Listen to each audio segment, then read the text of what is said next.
You're listening to the Startup Soirée podcast, episode number 6.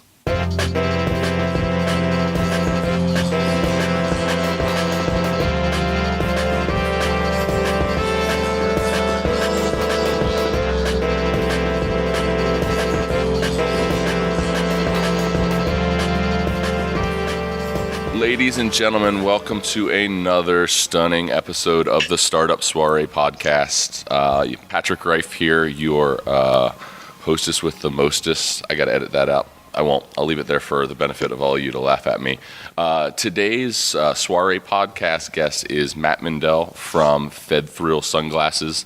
Fed Thrill are a kind of a boutique sunglass company based here in Baltimore. They are chomping at the bit for their 2-year anniversary. I believe that's coming up shortly here in the beginning of March. So without too much more deliberation, Matt, welcome to the Startup Soirée podcast. Thank you very much, Patrick. It's happy to be here. Yeah, we really appreciate it. Matt was also one of the founders that was in attendance at our first Startup Soirée event here in Baltimore at the end of January. So excited to be starting to fill our podcast seat up with people that are coming out and participating in the live, in the flesh soiree events. So Matt, we don't beat around the bush too much, so if you don't mind, I'm going to get right into it. Give the Soirée podcast crew a little bit of background about yourself and how Fed Thrill came to be so thrilling. Thank you. So as he introduced, my name is Matt Mindell. I actually went to University of Maryland where I studied psychology, and then I went on to get a master's degree at Loyola and started off as a school counselor, actually, at a high school where I would work with kids, and I also coached a lot. So I played lacrosse throughout high school and college, and even continued a little bit afterwards, and I was coaching and, kind of enjoying things, but always had that itch, I guess you could call it, that desire to kind of build something for myself, do my own thing. And, kind of always had that desire. And I came to be living in Federal Hill. I had a house, and one of my friends was living with me, and we were sitting around just kind of talking about different things. And for whatever reason, one subject that would come up quite often was sunglasses. I would buy a pair of Oakleys, and I would have them for a while. They'd cost me $140, and I'd either lose them or I'd break them, and I'd be pissed. And we'd say, "Oh man, where can I get a better pair of these? I'm just going to go to the gas station and get a $5 pair." And it just seemed like there was this ongoing issue between me and some of my roommates that we were always complaining about our sunglass issue. And that's when me and my co-founder, Tyler Puckett, he was my roommate at the time. He now lives down in Bethesda, but he still comes up quite often to attend Baltimore events. But the two of us just said, "Hey man, if we want to do something, we're going to have to do it ourselves. If we're going to kind of solve this problem that we saw, where we had two dichotomies: either you're spending hundreds of dollars and, having these pair of glasses that you have to kind of keep an eye on 24/7 because you're so worried about losing them, and then, or the other side of things where it's only a cheap pair of sunglasses from the gas station that doesn't do one." So we started to look into making our own designs, and did some research on both starting companies and how to get things manufactured. And then we kind of the idea of Fed Thrill was born. So about 2 years ago, like I said, March 1st of 2 years ago is when we first launched and first opened up our website for the first sales. And since then, we've just been constantly growing, and people around Baltimore have really jumped on board and kind of love our shades. We have lots of different colors and styles, and it's been a really awesome ride since then. So yeah, and then as being an entrepreneur, every day is a learning experience. Every week or two, I'm learning new things that I never knew before, and I'm really excited to kind of keep learning and keep growing. And basically, as an entrepreneur, I see it more as a job of problem solving than anything, which I think is an interesting way to put it. But I feel like I'm constantly solving problems, and the problem always originally starts is, where are my first clients going to come from? And then the next problem is, how do I get my clients who are on the website to actually buy the product? And then how do I get my clients to then, get more interactive with the company and to really enjoy the product and enjoy all the things that have to go along. So, for me, that's the best part is just, using my brain, using my resources, talking to different people and, doing everything I can to kind of improve things as going forward. And we're real excited for this spring. We're going to be adding some different types of sunglasses. Right now we do the Wayfarer style, but we're going to be adding some aviators, and then maybe in the future sometimes some Club Master type and some other types of Wayfarers. And trying to get in some more stores and just keep growing with the company. And so that's kind of an overview of what we've been doing so far. Sure. Good. Really good introduction. Gives us a very well-rounded read on kind of what your experience has been. So I have a huge stack of questions that I could refer to, but quite frankly, your intro started to stir it up, and that's for me the best way to go through. So if you don't mind, I'm going to just kind of get a little more specific with you. When you from your aha moment of saying let's figure out how to provide a better alternative for cool sunglasses that that don't suck and that aren't $250. From that point, that aha moment till you guys had a product ready to kind of just sell it, if you could find someone to sell it to, what was the length of time there? Well, we use the March 1st as our kind of 1-year anniversary, but to tell you the truth, it started about a year before that. So about a year of planning went into it. And, like anything, the one thing I was amazed at when we first started, you always think like, oh my God, this is such a daunting task, kind of just getting a business together. There's financials and there's taxes and there's, naming the company and pricing things and just there's so many different factors. But as you learn very quickly by doing, even just a little bit of research is there's people in the world who've done it before, and you don't really have to go out on this road alone. As long as you're willing to spend some time and do some research and really open your ears and open your eyes. And I think that's, one thing I learned pretty quickly was like, wow, there are people, especially on the internet this day and age, there's a ton of people who've been there, done that, and have opinions. And it doesn't always mean every opinion's perfect and every opinion's great, but it does mean that you can learn a lot from books and from blogs and from different sources that can really get you into how to do it. And then from there, we started, contacting different manufacturers, different factories, getting some sample materials, kind of mocking up what we want it to look like, looking at other pairs of sunglasses that we liked and didn't like and what we liked about them, what we didn't like about them. And then in addition to that, one thing we did, which I think was really helpful, is we sent out some surveys. So any new company, before you even make your first product, you may want to start to get a feel for what your potential consumers want. And with a lot of, first-time businesses, your potential customers are often going to be your friends, your family, people who live close to you, because that's just naturally who is going to be your kind of your first line of people you're going to be contacting. So we started sending out emails and interview or not interviews, what do you call them, surveys, so that we could ask, whether they liked which kind of color, whether they liked matte kind of glasses or glossy, whether polarized was important to them, whether they wanted, they'd rather have free shipping or they'd rather have a longer warranty. And you can really get a ton of information. Now it's pretty important that you keep it simple. Otherwise people aren't going to get back to you. But, and what I found is if you ask people personally, you'll get a pretty good rate of return. Now, if you send out a blanket survey to a bunch of people without any kind of personal touch, a lot of times they'll see another survey in their email and delete it. But if you really reach out to people personally, you can start to get a good feel. And it's important to have a variety of people, both girls and guys, people of different, who live in different places, some from Baltimore, some from out of Baltimore, just so you can get a good, fair assumption. And we were able to use that information to kind of get started. And even since then, we have actually changed our frame model, from year 1 to year 2, because, some things we wanted to upgrade and some things we noticed, and you're constantly learning and opening your ears. So, yeah, there was about, I'd say a year of planning, of putting things in place before fully being ready to kind of open that website and get your first clients. Because we wanted to be ready. We didn't want to open something up where we were just still fumbling around figuring out what our process would be and what our routines would be. So, it's something important to keep in mind, that there is a good amount of planning. And you want to do that right the first time, because if you come out with a really shoddy product or a shoddy system of business, it's going to be tough to keep going. Sure. Yeah, definitely. I'm wondering if you would. I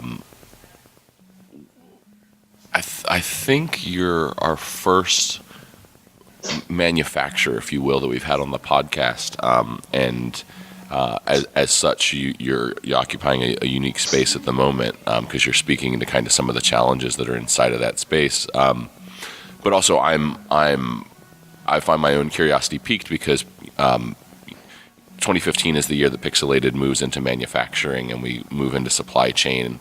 And even though that stuff is kind of we have a quantity of product we sell all these years, and it's just been event photo booth services, and there's something to do with supply chain that goes into that as well. But when it comes down to the fundamentals of actually manufacturing goods, it's a whole different conversation. So I was wondering if you would be willing to share with our audience a real challenge that you experienced in the 2 years doing this, maybe what the challenge was and how you overcome it. What was your aha that helped you kind of leap past whatever that challenge was, and find a good solution for it and make it work for you? There are definitely some challenges to having manufacturing done. Now, there's no secret we don't do our own manufacturing. Personally, we actually do put together the sunglasses ourselves, but the actual manufacture of products does happen overseas, and that in itself has plenty of difficulties. And since we do it overseas, we are able to save a fair amount of money, but then there becomes a lot of other factors, such as things we never even thought about ahead of time, like customs, doing going through U.S. customs and having to pay. And one time the U.S. government decided to inspect all our boxes, and they didn't tell us how long it was going to take, and we literally had our boxes stuck in a terminal somewhere for about 2 or 3 weeks. Meanwhile, we had made some headway with some different people who wanted to order the new colors that we were coming in, and we kept telling them, oh, it's coming, and that got a little frustrating. So you got to always set aside a lot of more time than you would think. So whatever you think, however long they tell you it's going to take to process, always put in extra time. Don't ever promise someone something that you can't deliver on. If you have something that's coming, you got to always have extra time, because there's always problems, there's always mistakes. And we even had a few issues with the language barrier, where we were actually telling someone that we wanted something done in white, and when we got it, it was clear, it was see-through. And when I sent back to the person I was working with, I said, hey, look, this was supposed to be white, not clear. And they said, oh, you meant very white. So apparently in whatever they translated it as, they thought that when I said white, I wanted clear, and white was, or solid white. That was what they said, not very white. They said solid white. So apparently there was a difference there. So there's always little bumps and things to the road. So we just make sure anything we're getting manufactured, because we're always doing it in bulk. I mean, we're not just doing a few at a time. We're doing a lot. So we always ask for pictures of them ahead of time, just so we can verify that they're exactly what we want. And we send them samples. We had some color samples we're doing for SDX actually coming up. They wanted a certain color. So we actually took a ball stopper that SDX had, a certain color, and mailed it over to our manufacturing factory so they could make sure they matched it exactly. So, it's been an interesting thing getting things manufactured. I think the important thing is that you are very clear with what you want. You can't be vague. You can't just say, oh, just make it look good. You got to really kind of describe exactly what color is. We spent a lot of time looking at Pantone colors, where they have, a chart of thousands of different colors, and then they all have codes with them. So you got to make sure you have the right code. And once you do that, you're gonna have some success. You just got to be careful and not overlook it too quickly and just think, oh, it'll take care of itself. You really got to put some of your own thought into it and making sure you're clear.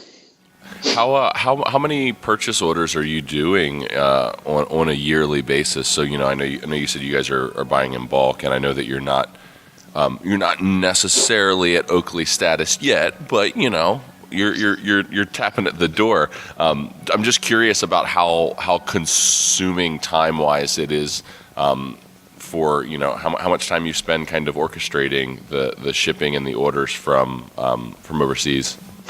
Yeah, I mean it's almost like an ongoing thing for us. We do about two big, I would say, when I say big, I mean, multiple thousands of pairs per year. We do like one big fall order and then one big kind of right before the spring. Spring is kind of our biggest time in summer, so we really want to be ready with a good amount of product. And our big thing is we never want to run out, so we're always thinking ahead. So as soon as we're down to 100 pair or something, we'll be already getting that next order ready to go. And then in between, we've had to do a couple orders that were more custom. So, like I said, we've joined forces with a couple different companies over the years. We did an Oyster pair of sunglasses through a company called True Chesapeake. So we actually had a custom Oyster pick made, and then we're doing one with STX coming up. And we did one with Roanoke College where we actually had a couple thousand made down there. So, in between kind of our two big orders, we're constantly kind of putting in what I call smaller orders. There's still, at least, several hundred to several thousand, is considered a small order on our side. But those are kind of things we're working on. So it's pretty much nonstop. I mean, once we're done one order or once we get it in the mail, we're almost already looking ahead at what the next order is going to be, whether we're adding a new color or whether we're adding a new frame or we're doing polarized or those kind of things that we have to think about. So it's a constant. I mean, it's not an everyday thing, as in we're always constantly looking at it, but once one order comes in, we look at it, we kind of look at our numbers, what's selling, what's not selling. That's a really important thing too, is that you're keeping track of what are your products are selling, what do you need, what are you going to need more of ahead of time, and what are what maybe colors or sizes or things you can kind of slow down on. And the longer you're in it, the more you'll get a feel for that. Because at the beginning, there really is a little bit of guesswork in there. Yeah, you can use some statistics and some surveys, but there's always going to be some guesswork at the beginning. But once you get into it, you can really kind of figure out, okay, this is about how many of these we're selling. And what we found is we have a hard time keeping up sometimes because our company has been growing almost faster than we anticipated, and we're just constantly having to reevaluate how big those orders are. So I have some questions here that are that speak a little bit more to you as a founder and kind of just your personal philosophy. Do you have or do you value any kind of personal daily traits that you do that are important to your success, whether it's as an entrepreneur or just as a healthy, balanced human being? Yeah, I mean that's a very interesting question, because I think it's something that everyone easy when it's your company. There's no one really looking over your shoulder and saying you have to do this then and this day and this day like most jobs. It really is what you feel needs to be done, and you have to prioritize. But at the same time, you can't let certain things go. I know me and my partner have certain parts of the business that aren't the most exciting, that neither of us are really excited about, and that's going to be true no matter what. Whether it's doing the taxes or whether it's following up with customer service calls or something like that. There may be some areas that you're good at and some areas that you're not so good at, and it's important that you set aside time for each.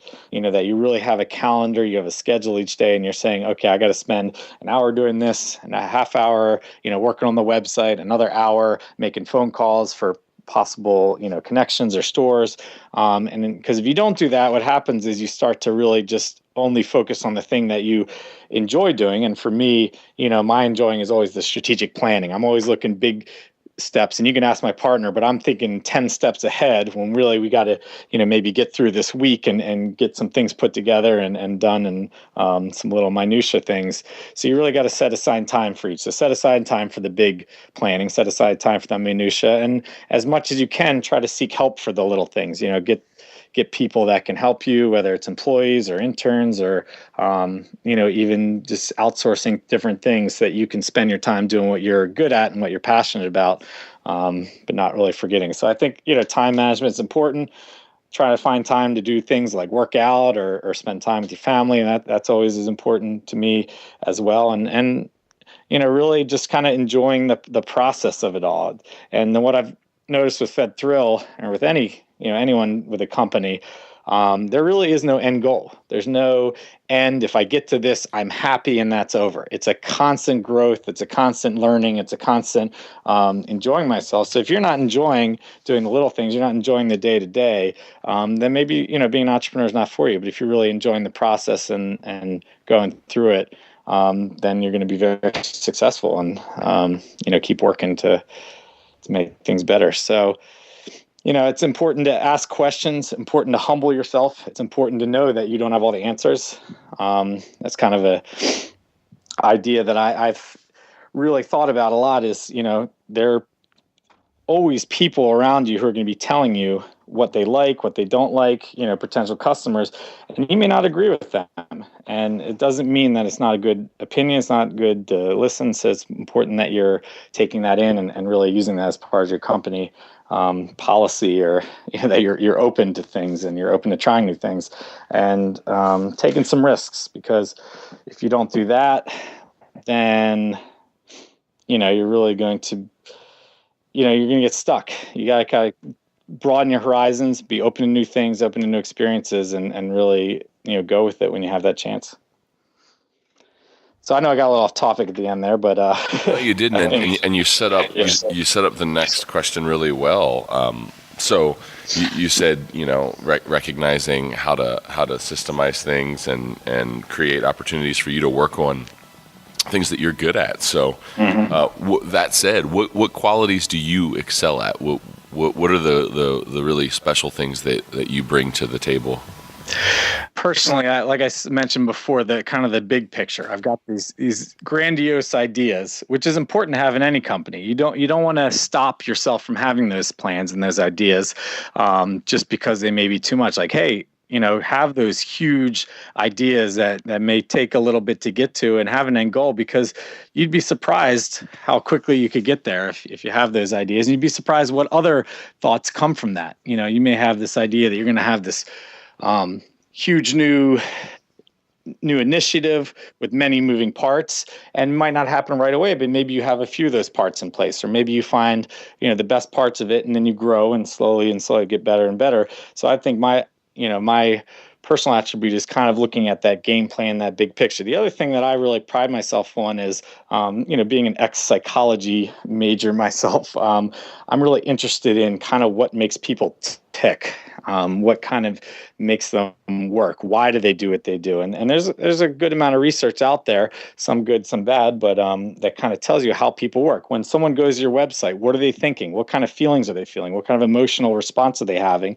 Because as most entrepreneurs know, there really is an emotional response to purchasing items, to buying things. And you want to make sure that's a positive one, that's a good one, that you're kind of following that. And I've always kind of prided myself in looking at the psychology of people and why they do what they do and what makes them tick and what's going to make an employee work harder versus not work as hard. A lot of people think, if you pay them more money, they'll work harder, when there's really very little research to support saying that the more money you get, the harder you work. There's a ton of other factors, whether it's appreciation or feeling like they're challenged or feeling like they're a part of the company, that will that'll make people work hard. So it's not that I'm trying to make people work hard, but I'm trying to incentivize them. They have a good time and a good experience, and you want anyone who's a part of your company to have a good experience and to come out of it with good feelings, because then they'll be more like a champion of your cause and to work hard and bring new ideas and really spread the wealth. So I would say, like I said, the big picture stuff I really pride myself on the psychology, and I think I talked a little bit at the beginning about the problem solving. That's the one thing I've really. It was interesting going into this whole entrepreneur thing. You kind of think, if you're good at business, you're good at business. But there's so many different aspects of it that are, maybe the problem solving is not the best word, but just things that are happening and you got to figure out an answer. You got to use some critical thinking skills. You got to do some research, combine that, and kind of find the best course of action. And to be honest with yourself and say, okay, maybe that wasn't the best course of action. Maybe we should have been different. You got to be humble at times to know that, hey, maybe I don't have all the answers, and other people do, and to be able to try things and try new things and say, okay, this worked, this didn't work. We're going to continue with what worked and discontinue what didn't work, but not to beat yourself up about it if it didn't. Matt, on behalf of the Startup Soirée community, I wanted to just thank you for being a guest and sharing a little bit of your experience. And we'll look forward to seeing you at the February Startup Soirée. I look forward to the next Startup Soirée, and thank you to Pat for setting up this podcast, and to Nick also, who is working on the Startup Soirée with you guys. So yeah, I look forward to the next one. You guys do a good event. Awesome. All right, Matt. Well, thanks so much. Have a good rest of your day.